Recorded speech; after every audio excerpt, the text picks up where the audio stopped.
Hello दोस्तों। अब हमने एमपीपीएससी का एग्ज़ाम पैटर्न डिस्कस कर लिया था लास्ट वीडियोस में, और प्रीलिम्स का सिलेबस भी डिस्कस कर लिया था। अब हम लोग प्रीलिम्स के जो सिलेबस डिस्कस किया था उसको डिटेल में डिस्कस करना आज से चालू करेंगे। सबसे पहले तो हम लोग डिस्कस करेंगे हिस्ट्री ऑफ एमपी। ठीक है, हिस्ट्री ऑफ एमपी।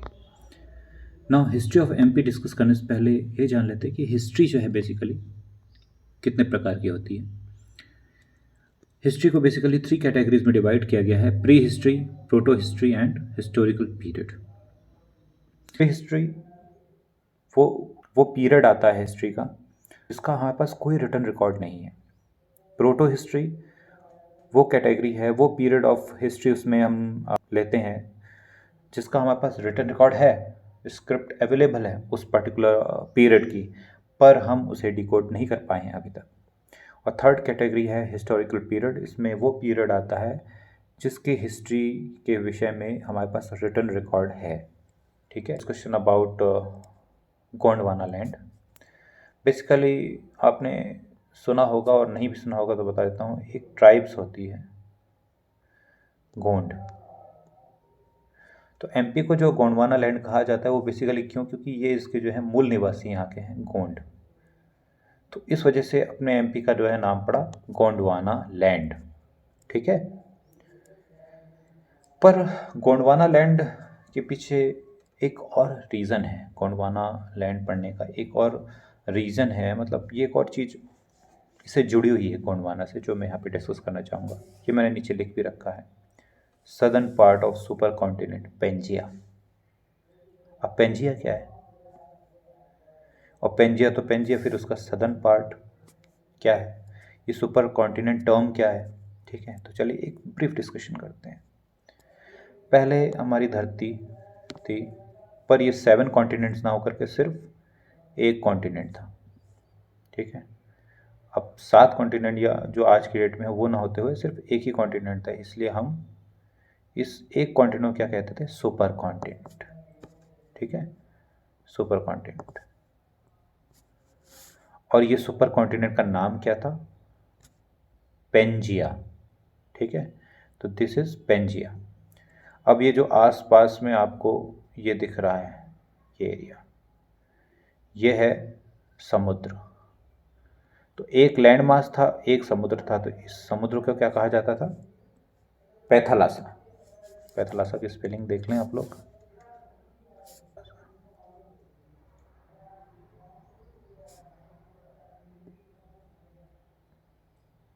पैथालासा। ठीक है, तो समुद्र था, एक समुद्र था जिसका नाम था पैथालासा, एक लैंड मास था पूरा जो सुपर कॉन्टिनेंट में हम कहते हैं उसको, था पेंजिया। ठीक है, टेक्टोनिक मूवमेंट हुआ। टेक्टोनिक मूवमेंट की वजह से जो अपना पेंजिया है वो ब्रेक हुआ। ब्रेक होने के बाद पहले तो 2 पोर्शन में डिवाइड हुआ, north portion, south portion. North portion को कहा गया लॉरेसिया, साउथ पोर्शन को कहा गया गोंडवाना। समझे, साउथ पोर्शन जो है इसको कहा गया गोंडवाना, लॉरेसिया, गोंडवाना। ठीक है, और बीच में जो ओशियन, मतलब डिवीज़न के कारण जो बीच में जो इनका ओशियन आया उसको कहा गया टेथाइस। तो जब ब्रेक हुआ अपना जो पेंजिया है तो 3 नई टर्म्स आई, लॉरेसिया, ठीक है, बीच में टेथाइस ओशियन, और लास्ट में गोंडवाना। 3 चीज़ें फॉर्म हुई। ठीक है, ना फिर टेक्टोनिक मूवमेंट तो एक कंटिन्यूस प्रोसेस है, ऐसा तो है नहीं कि ब्रेक करके रुक गया, चलता रहा। तो लॉरेसिया भी कई पार्ट्स में डिवाइड हुआ, गोंडवाना भी कई पार्ट्स में डिवाइड हुआ, और बहुत सारे डिवीज़न हुए। फिर जो गैपिंग्स क्रिएट हुई, नई गैपिंग्स, उनमें कई तरह के ओशंस हमारे द्वारा नाम रखे गए, जैसे पैसिफिक, फिर अंटार्कटिका, आर्कटिक ओशंस। तो इस तरीके से चलता रहा। और फिर क्या हुआ कि गोंडवाना जो पोर्शन था उसका कुछ पोर्शन टूट करके जो लॉरेशिया का कुछ पोर्शन जो है जिसने एशिया महाद्वीप बनाया, ये एशिया महाद्वीप बनाया। लॉरेशिया का कुछ टूटा तो लॉरियसिया में से ही निकला एशिया। ठीक है, और गोंडवाना में से कुछ पोर्शन टूटा और वो जा कर के मिल गया एशिया वाले पोर्शन से। ठीक है, जहाँ पे गोंडवाना का पोर्शन, वो भी गोंडवाना का पोर्शन जहाँ पे जाके मिला, वो पोर्शन आज की डेट में कहलाता है, क्या कहलाता है? इंडिया। मतलब इंडिया जो है लॉरेशिया और गोंडवाना दोनों के पोर्शन से मिलके बना हुआ है। ठीक है, और जो एमपी है वो उसके उस पोर्शन में आता है जो कि गोंडवाना का पोर्शन है। ठीक है, इसलिए इसको कहा जाता है सदर्न पार्ट। गोंडवाना कौन सा पार्ट है पेंजिया का? सदर्न पार्ट है, और उससे जो है क्या बना? एमपी बना। इसलिए कई बार ये भी कहा जाता है इसको कि जो एमपी है वो, चूँकि उसमें जो लैंड है मास है वो गोंडवाना का पार्ट है, इसलिए भी उसको गोंडवाना लैंड भी कहा जा सकता है। ठीक है, अब चूँकि हम जानते हैं कि अर्ली मैंस थे पहले, ठीक है, और वो स्टोन्स का यूज़ करते थे बहुत सारे, मतलब एज इक्विपमेंट। उस समय और कोई इक्विपमेंट नहीं था और कोई मशीन नहीं थी, सिर्फ एक ही मशीन थी, वो थी स्टोन। तो स्टोन का यूज़ करते थे वो लोग, इसलिए उनका स्टोन यूसेज के हिसाब से भी हमने हिस्ट्री को डिवाइड किया है। ठीक है, सबसे पहले स्टोन एज आता है पैलियोलिथिक, देन आता है मीसोलिथिक, देन आता है नियोलिथिक एंड देन आता है चाल्कोलिथिक। ठीक है, तो ये चारों जो स्टोन एज हैं इनके विषय में डिस्कस करते हैं। जो पैलियोलिथिक एज है उसमें क्या है, मतलब ये सबसे पुराना जो समय हम लोग डिस्कस करते हैं हिस्ट्री के बारे में, वो कहलाता है पैलियोलिथिक एज। पैलियोलिथिक एज जो है लगभग 2.5 लाख BC से के लगभग जो है ये माना जाता है कि जो इसकी एज है, पैलियोलिथिक एज की एज, वो इतनी पुरानी है, 2.5 लाख BC। ठीक है, तो क्या होता था कि उस समय जो लोग होते थे वो नोमैडिक पीपल होते थे। नोमैडिक पीपल मतलब पीपल जो घूमते फिरते रहते हैं, जिनका कोई फिक्स्ड हैबिटेशन नहीं होता।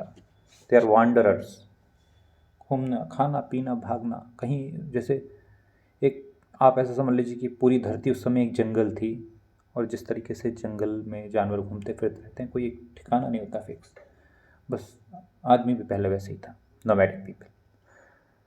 और ये लोग बेसिकली बैंड सोसाइटी में रहते थे। बैंड सोसाइटी मतलब कि बहुत ही कम लोग का ग्रुप, बहुत ही छोटा ग्रुप। बेसिकली इट इज़, हम लोग कह सकते हैं कि लेस देन 100 पीपल, और 100 भी मैंने बहुत ज़्यादा बोल दिया। इसमें बेसिकली फैमिली के लोग रहते थे जनरली, जैसे फादर मदर एंड किड्स, और उसी से एक जो है मतलब एक उनके एलाइज, मतलब साथी लोग, मतलब उसी का एक basically extended form of family जो है, उस वही एक ग्रुप रहता था, उसको हम लोग कहते हैं बैंड सोसाइटी, छोटा सा ग्रुप। और जो टूल्स वो लोग यूज़ करते थे, तो वो बेसिकली यूज़ करते थे कोर, फ्लेक एंड फ्लिंट। अब मशीन के नाम पे तो वहाँ पे सिर्फ एक ही चीज़ थी, पत्थर। ठीक है, उस समय तो वहाँ पे वो यूज़ करते थे 3 तरह के पत्थर, core, flake and flint. Now बात करें कोर की, जैसे एक पत्थर है, कोई सी पत्थर आप ले लीजिए, पत्थर मान लो इसको हम तोड़ेंगे, कहीं से ठोक के एक पत्थर को दूसरे बड़े पत्थर से ठोक के तोड़ेंगे, तो पत्थर जो है ब्रेक हो जाएगा। ठीक है, अब ब्रेक होगा तो एक पोर्शन होगा जो थोड़ा सा धारदार होगा। ठीक है, एक पोर्शन जो पत्थर का थोड़ा, मान लो यहाँ से ब्रेक होता है तो ये धारदार हो जाएगा, और एक पत्थर ऐसा बचेगा जो गोल मटोल और थोड़ा सा बड़ा सा। तो जो कोर होता है वो जो बड़ा पोर्शन है, जो कम धारदार है, बड़ा सा पोर्शन है, उसको कहते हैं कोर। तो ये कैसे, जैसे हथौड़ा बनाने का टाइप जो है ना, जो ऐसे काम होते थे बड़े बड़े पत्थरों को छोटे में तोड़ने के लिए जो यूज़ आता था, तो वो इनका कोर का इस्तेमाल होता था। और जो फ्लेक था, फ्लेक जो है बेसिकली एक बड़े टुकड़े से टूट के बना हुआ जो छोटा टुकड़ा जो थोड़ा सा नोकीला भी है, उसको कहते थे फ्लेक। ठीक है, ये काटने पीटने का काम आता था ना। ये तो दो तरीके के पार्ट हो गए। अब अगला आता है फ्लिंट। फ्लिंट क्या है? तो पहले क्या है, आगे बहुत पहले तो लोग आग जलाना नहीं जानते थे, पर धीरे धीरे लोगों ने देखा कि भाई एक पत्थर को दूसरे पत्थर से हम टकराते हैं तो स्पार्क पैदा होता है।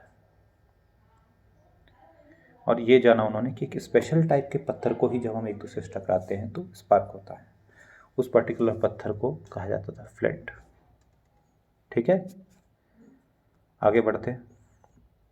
द सेकेंड एज मतलब फिर 2.5 लाख से 10,000 तक का जो समय था, 2.5 लाख से 10,000 तक का जो समय था वो एज मानी गई पैलियोलिथिक एज। ठीक है, उसके बाद जो नेक्स्ट एज आई वो थी मीसोलिथिक एज। ये आ गया हमें मीसोलिथिक एज। तो मीसोलिथिक एज जो है कब से कब तक रही? 10,000 से 6,000 BC तक।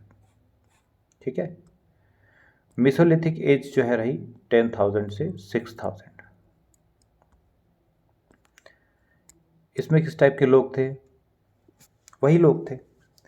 अब ऐसे समझ लीजिए कि लोग थे वही अर्ली मैन थे, उनको कुछ भी नहीं आता, वो वंडरर्स थे। ठीक है, नोमैडिक पीपल थे। धीरे धीरे आगे पत्थरों का यूज़ करते थे, पत्थरों का भी बहुत एक्सटेंसिव यूज़ होने लगे। उनको लगा यार वाह यार, पत्थर अच्छी चीज़ है, दूर से फेंक के मारो तो जानवर भाग भी जाता है, उसको चोट लगती है, मर भी जाती है कई बार अगर बड़ा पत्थर फेंक के मारो। तो पत्थर तो अच्छी चीज़ है, पत्थर का एक्सटेंसिव यूज़ करने लग गए बेसिकली वेपन के लिए, क्योंकि वो वांडरर थे और सीधा मार के खाने वाला काम था उनका।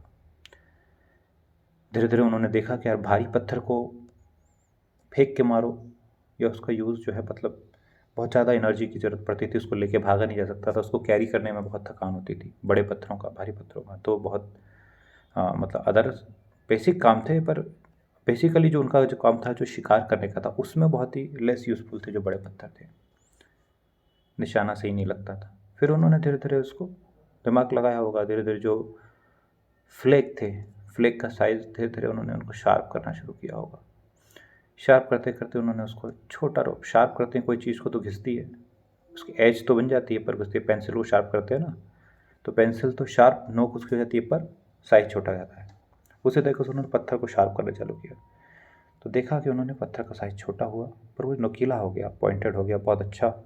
उसकी क्वालिटी जो है मतलब एक फ्लेक से बेहतर हो गई। अब वो उस छोटे से पत्थर का एफिशिएंट यूज़ करते हैं, मतलब उसको से शार्प एज वाले पत्थर रख लिए, उससे निशाना लगाया, मारा तो घाव भी करते हैं।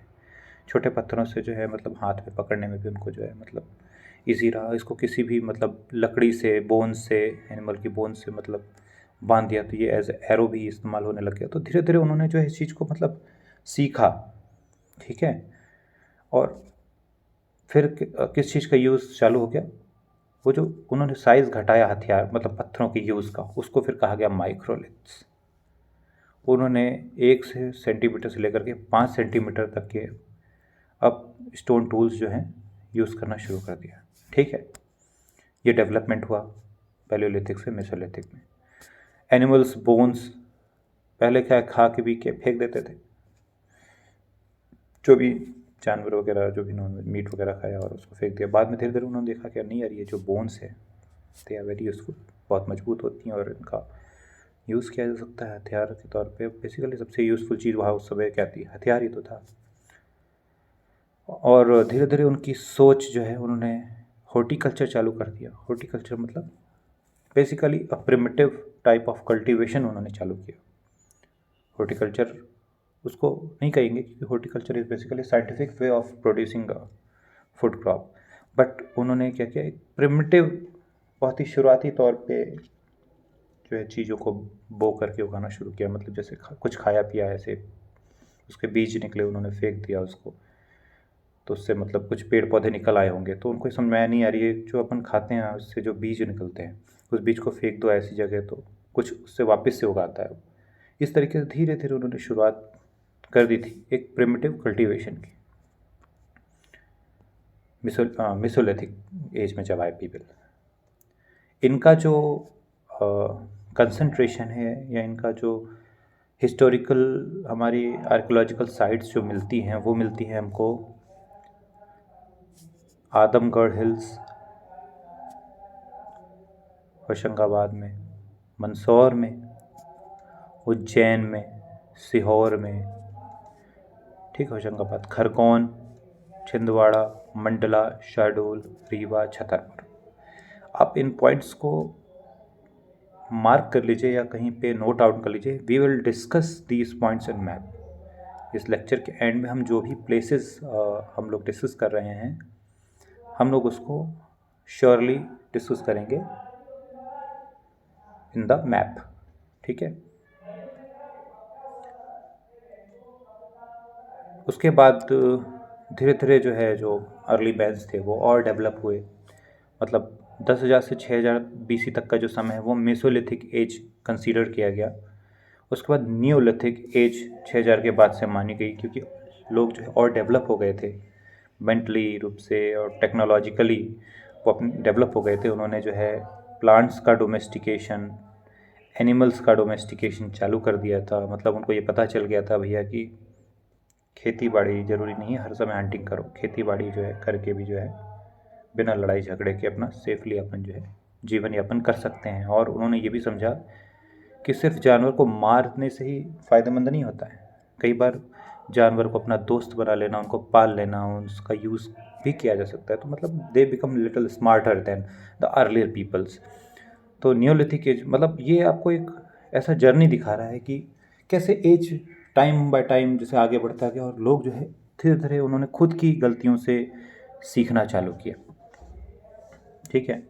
पहले सिर्फ शिकारी थे, फिर उन्होंने थोड़ी छोटी मोटी कल्टीवेशन की, नाउ अच्छी कल्टीवेशन चालू कर दी, प्लांट्स का डोमेस्टिकेशन चालू कर दिया और राइस, वीट, पार्ले, बिलेट्स ये सब मतलब उगाना शुरू कर दिया। मतलब उनको कॉन्सेप्ट पता चल गया होगा कि इसको कैसे उगाना है, ठीक है, कैसे बोना है, कैसे सो करना है, कैसे इसको पानी वानी करना है, मतलब हर चीज़ को आइडिया हो गया उस समय तक। और उनको ये भी उन्होंने शीप, गोट, कैटल इन सब का डोमेस्टिकेशन चालू कर दिया। ऑब्वियसली वो समझ गए होंगे कि इनसे सिर्फ मीट के अलावा भी और बहुत सारी चीज़ें मिल सकती हैं, जैसे एक तो मिल्क हो गया, ठीक है। उसके बाद जो है ये हेल्पफुल भी हैं, लोडिंग अनलोडिंग में भी हेल्पफुल रहते हैं जानवर, ठीक है। और फिर बेसिकली यस कि जब भूख लगी तब अब 10 शिप हैं, 10 शिप है, ब्रीडिंग करके 10 से 20 हो गई है ना। अपने को भूख लग रही है, अपने को 2 शिप की ज़रूरत है तो 2 मारी, बाकी को डोमेस्टिकेट किया। तो ये वो मतलब थोड़े स्मार्टर हो गए थे पीपल, ठीक है। अच्छा, पहले जो एक बैंड सोसाइटी थी ना, वो बैंड सोसाइटी किस में कन्वर्ट हो गई, गांव में कन्वर्ट हो गई। मतलब लोग जो है अब एक जगह रुक के जीवन जीना शुरू कर दिया, क्योंकि अब उनके पास जो सबसे बड़ी प्रॉब्लम थी वो था खाना, सबसे बड़ी प्रॉब्लम थी। उसका उन्होंने एक सॉल्यूशन, एक स्थायी सॉल्यूशन ढूंढ लिया था, domestication of plant and domestication of animal के रूप में। इसलिए अब उन्हें इधर उधर भागने की ज़रूरत नहीं थी। उन्होंने जो है एक जगह रुक करके एक विलेज बनाया और एक जगह पर रहना, लंबे समय तक रहना चालू किया। अब चूँकि लोगों के पास अब फूड की चिंता नहीं रही थी, तो डेफिनेटली उन्होंने अदर एक्टिविटीज़ भी चालू की, जैसे कि पॉटरी बनाना चालू किया, डेकोरेटिव आइटम्स बनाना चालू किया, पेंटिंग्स बनाना चालू किया। मतलब चूँकि अब food was not the only thing that is need to be done, उनके पास बहुत टाइम था, बहुत टाइम बचने लग गया। खाने की व्यवस्था ऑलरेडी थी इन 2 रीज़नों के कारण। तो now we have enough time कि वो अदर एक्टिविटीज़ कर पाएँ। तो उन्होंने जो है पॉटरी बनाना चालू किया, उन्होंने जो है मतलब खेती चालू किया, उन्होंने कपड़े, कॉटन एंड वूल की जो है यूज़ करके जो है क्लोथ्स का निर्माण चालू किया, मतलब ठीक है। तो इस तरीके से धीरे धीरे देखिए कैसे जो है एक ह्यूमन डेवलप हुआ पुराने टाइम से नए टाइम में। जगह जहाँ पे न्यूलिथिक एज के निशान मिलते हैं वो है एरन। एरन जो है सागर के पास में ही है, सागर के पास में ही एक छोटा सा गांव है जिसे एरन कहा जाता है। उसके बाद जबलपुर, सागर, एरन, दमोह, ठीक है। इसको भी हम लोग डिस्कस करेंगे मैप में। एक छोटा सा डिस्कशन कर लेते हैं भीमबेटका के बारे में। मैंने आपको बताया था प्री हिस्ट्री टाइम पे एक एग्जांपल भीमबेटका। दोस्तों भीमबेटका के अलावा भी प्री हिस्टोरिक के जो निशान पाए जाते हैं वो पाए जाते हैं नर्मदा की घाटियों में, valleys of Narmada, valleys of Narmada, ठीक है, नर्मदा नदी के किनारे। उसके बाद बेटवा नदी के किनारे, चंबल नदी के किनारे, सोनार नदी के किनारे, पार्वती नदी के किनारे, हिरन नदी के किनारे, वेणगंगा नदी के किनारे, ठीक है। तो इधर भी जो है प्री हिस्टोरिक जो निशान है वो मिलते हैं। एक छोटा सा डिस्कशन कर लेते हैं भीमबेटका के बारे में। जैसा कि मैंने आपको पहले बताया था, भीमबेटका एक प्री हिस्ट्री जो है साइट है, प्री हिस्टोरिकल साइट है, ठीक है। प्री हिस्ट्री मतलब जिसका कोई रिटर्न रिकॉर्ड हमारे पास नहीं है, ठीक है। तो प्री हिस्ट्री साइट है। भीमबेटका में इस किस लिए फेमस है? एक तो रॉक शेल्टर के लिए, ठीक है, गुफाएं हैं वहाँ पे, रॉक शेल्टर के लिए फेमस है। तो अर्ली मैन जो हैं उन्होंने क्या है, एक रॉक को तोड़ करके उसके अंदर शेल्टर्स बनाए। दूसरा वो फेमस है पेंटिंग्स के लिए। जो रॉक शेल्टर है उसकी दीवार में बहुत नाना प्रकार की सुंदर सुंदर पेंटिंग्स जो है पाई जाती हैं। तो भीमबेटका जो है रॉक शेल्टर के लिए फेमस है और पेंटिंग्स के लिए फेमस है। यहाँ पे लगभग 800 रॉक शेल्टर साइट्स हैं। 800 के लगभग जो है रॉक शेल्टर्स मतलब भीमबेटका के आसपास इर्द गिर्द पाए गए, और लगभग 500 के लगभग जो पेंटिंग्स है वो बेयर की, बेयर आप जानते हैं उस समय हो सकता है भालू बहुत ज़्यादा ही होते होंगे, तो बेयर की पेंटिंग सबसे ज़्यादा पाई गई 500 के लगभग। भीमबेटका जो है वो डॉक्टर वाकानकर कनकर इनके द्वारा डिस्कवर की गई 1957-58 में, ठीक है। तो 1957-58 में डॉक्टर वाकनकर ने जो है भीमबेटका डिस्कवर किया था। यहाँ पे मैं एक चीज़ और आपको बता दूं कि दो चीज़ें आपको मार्क करते चलना है, एक तो प्लेस जो मैं बोलते जा रहा हूँ और दूसरा टाइम लाइन, क्योंकि लास्ट में हम जब रिवाइज़ करेंगे तो हम यही बात करेंगे, टाइम लाइन को देख के रिवाइज़ करेंगे। तो मैंने बताया आपको कि 1957-58 में डॉक्टर वाकनकर ने डिस्कवर किया था भीमबेटका, ठीक है। और पुरानी जो टाइम लाइन्स मैंने बताई, जैसे 2.5 लाख BC से 10,000 BC तक पैलियोलिथिक एज रही, 10,000 से 6,000 तक मिसोलिथिक एज रही, 6,000 से 4,000 तक जो है न्यूलिथिक एज रही, ठीक है। तो ये चीज़ें आपको जो है मार्क करनी है। जो भीमबेटका है वो बेसिकली रायसेन ज़िले में पड़ता है। अब रायसेन ज़िला वैसे तो आप लोग जानते होंगे, पर नहीं भी जानते तो टेंशन मत लीजिए, मैं आपको अभी मैप में शो कर दूंगा।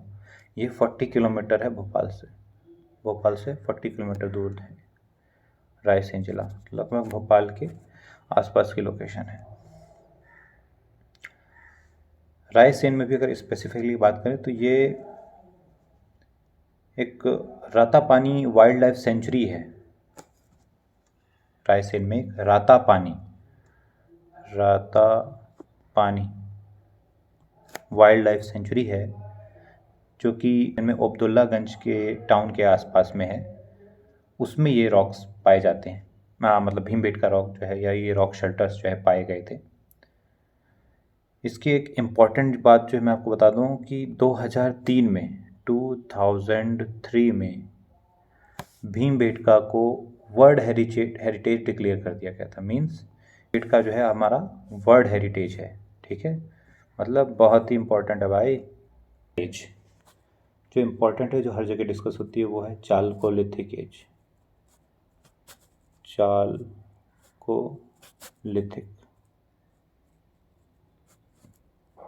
अब आप तो जानते हैं, देखिए कोई भी मेटल है बेसिकली वो भी क्या है, एक स्टोन ही तो है। स्टोन को ही तो अपन एक्सट्रैक्ट करके उसे मेटल निकालते हैं, ठीक है। इसलिए ये लिथिक वर्ड जो है ये यूज़ किया गया है।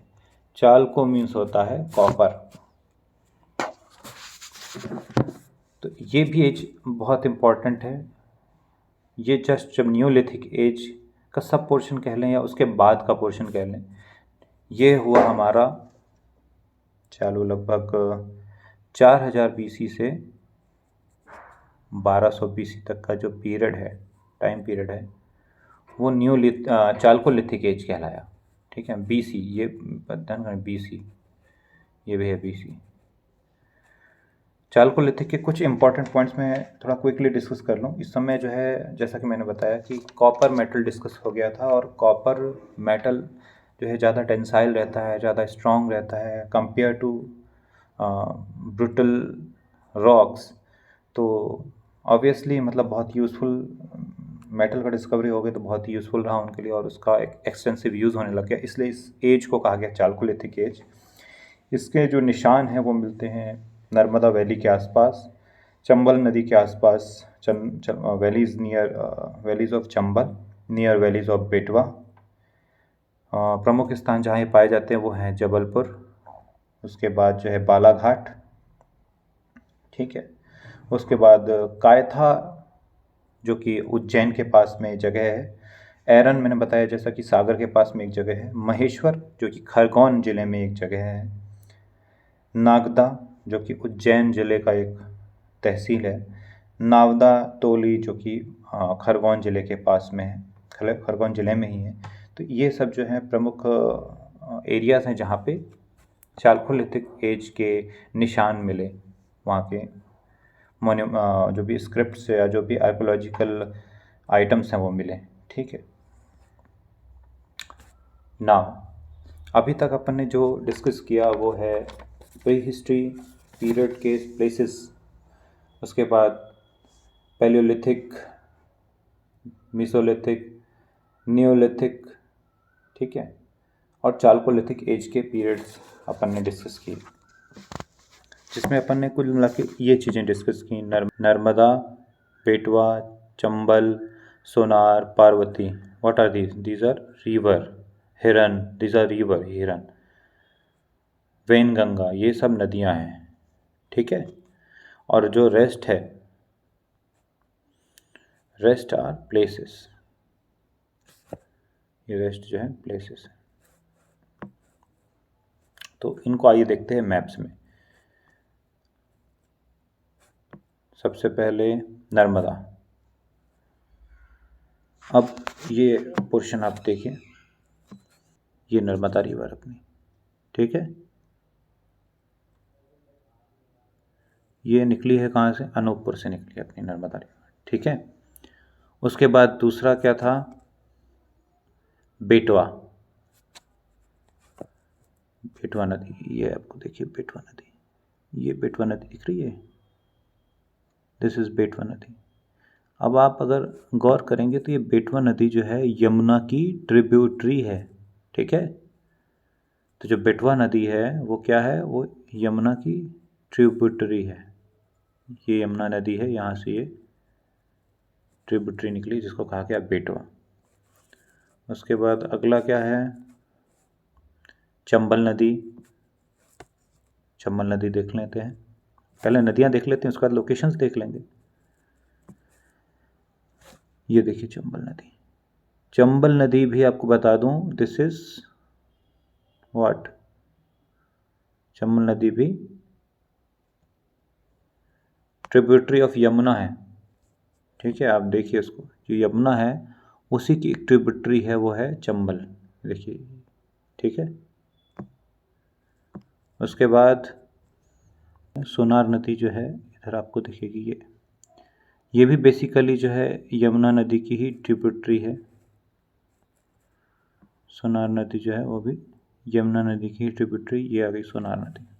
ठीक है, उसके बाद क्या है, पार्वती, जो पार्वती है वो भी अब चूंकि वो चंबल की ट्रिब्यूटरी है, और चंबल किसकी ट्रिब्यूटरी है, यमुना की, तो ये रही पार्वती नदी, ये है अपनी पार्वती नदी, ये पार्वती नदी है। ठीक है, उसके बाद हिरन नदी। अब हिरन के बारे में आपको बताता हूँ, ये एक नर्मदा की ट्रिब्यूटरी है, जो कि ये अपनी नर्मदा निकली है, ये नर्मदा है, नर्मदा माता, और यहाँ से एक ट्रिब्यूटरी निकली है जो कि है हिरन। ठीक है, ये हिरन नदी हो गई। और ये देखो, ये नर्मदा माता का पूरा कोर्स। अगर अपन डिस्कस करें कि कहाँ से ओरिजिनेट होती है, तो ये ओरिजिनेट होती है अमरकंटक से, और गल्फ ऑफ खम्बट, ये रहा, गल्फ ऑफ खम्बट में जाकर के ड्रेन होती है इन द फॉर्म ऑफ ईस्चुरी।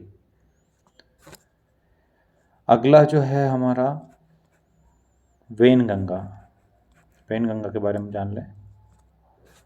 ये रही वेनगंगा, ये अपना है सिवनी डिस्ट्रिक्ट है। सिवनी डिस्ट्रिक्ट में ये वेनगंगा निकली अपनी। अगर अपन इसको थोड़ा सा पिंक कलर में देखें, ये अपनी वेनगंगा निकली।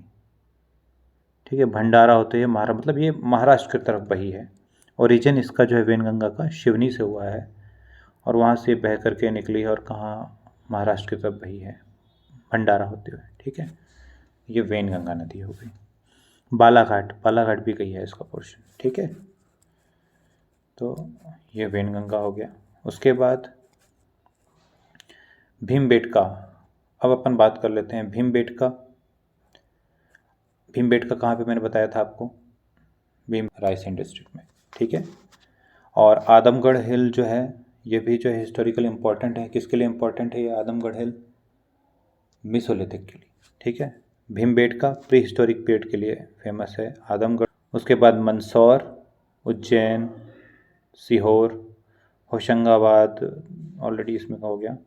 ईस्ट निमाड़ हम लोग खंडवा को ही ईस्ट निमाड़ कहते हैं, तो उसको देख लेते हैं। फिर उसका छिंदवाड़ा, मंडला, शहडोल, ठीक है, छतरपुर, रीवा, एरन कहाँ पे आ गया? सागर में आ गया। तो देखिए, सब बेसिकली कुछ तो डिस्ट्रिक्ट ही हैं एज इट इज़, सीधी।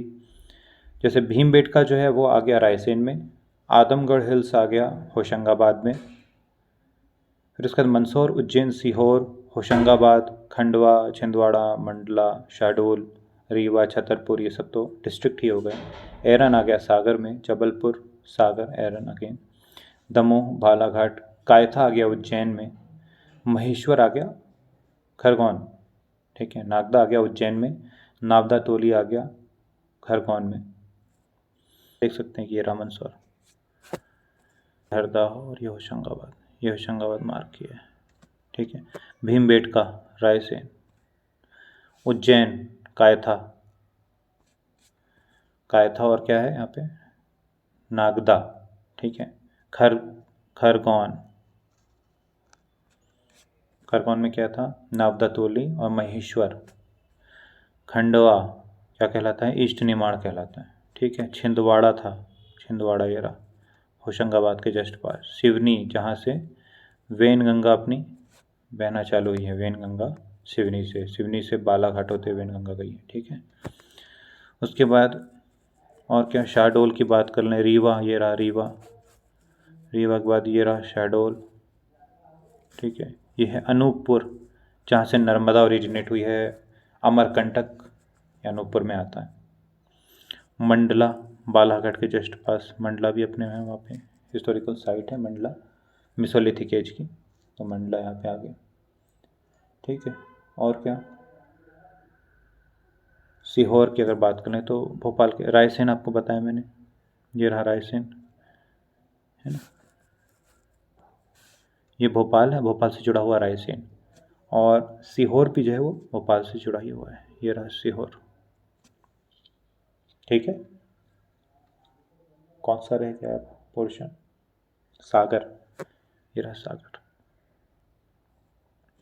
यहाँ पे आपका आ गया एरन जो है सागर में आता है। दमोह देख लीजिए, दमोह जो है अपना हो गया।